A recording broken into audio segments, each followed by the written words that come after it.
Hey YouTubers, it's your buddy Platt here, and today we're continuing our beer style series, and we're going to discuss the milk stout.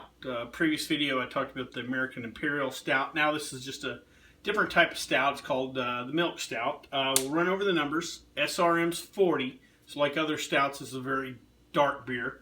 IBU's 15 to 25. This is not a very hoppy beer. This is on the lower end of the hop scale, and I'll explain to you kind of why that is later on. ABVs, 3 to 6% ABV. This is more of a session type beer. There might be some outliers here in the market on higher end of the ABV scale for these milk stouts. Most of the time these are going to be more session type beers. We're going to serve these beers at 50 to 55 in a good old pint glass. The name milk stout, where that comes from, is brewers will use milk sugar or powdered lactose in the brewing process, and they do that for a couple reasons. A, the lactose sugar does not ferment, unlike the sugars we extract from grains when we brew. That sugar does not ferment, so that sweetness carries through the fermentation process.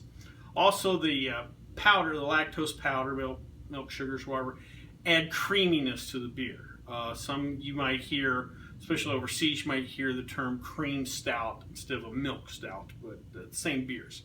And it's that creaminess that comes through because of that powdered milk sugars. Also, if you are a beer drinker that is lactose intolerant, do not try one of these. It will get you.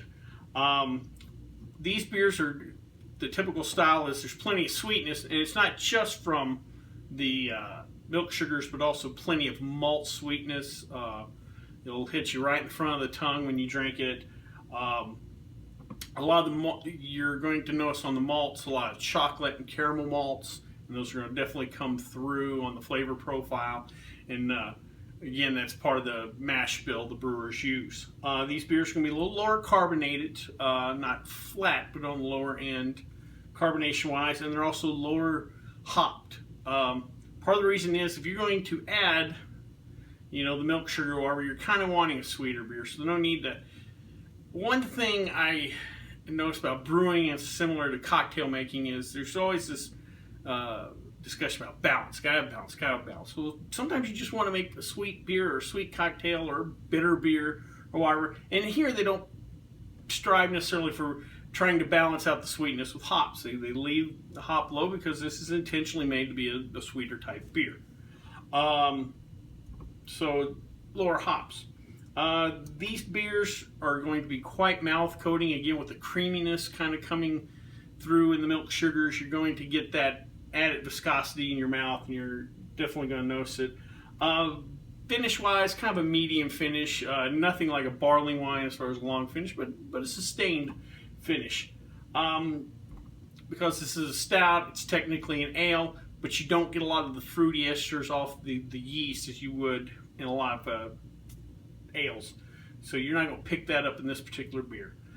Food pairing wise, you're going to want to pair this with spicy barbecue. The sweetness works with the spice, and buttery cheddars are in there.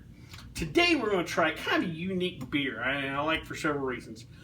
From the Belching Beaver Brewery in San Diego. What a great name. They have here a peanut butter milk stout. I wish I could have come up with something like that. I might have to compare and contrast this with the chocolate peanut butter liqueur we made in an earlier video. But this is a peanut butter milk stout. It comes at 5.3 ABV, and Yep, 5.3 ABV. So let's give her a try.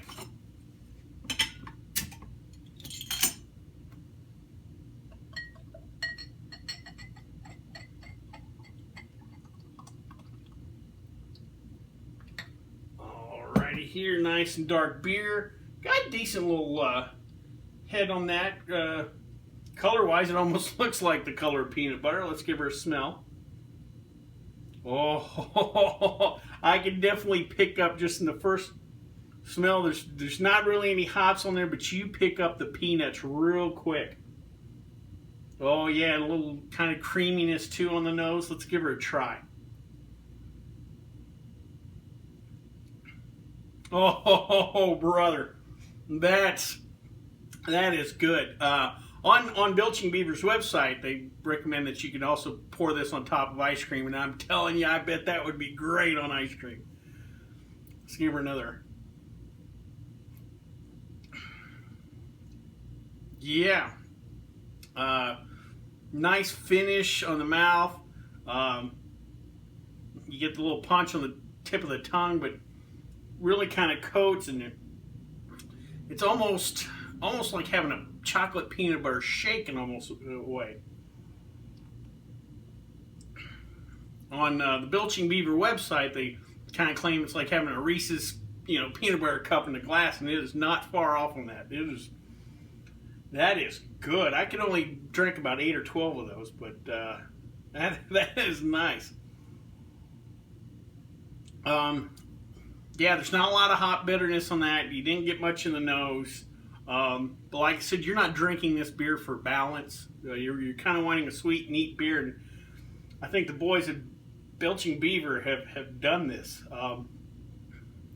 Like I said, this might be a great beer to play around with as far as cooking, or again, putting on ice cream, or adding to desserts, or pairing with, some desserts, however. Let me give her one more sip.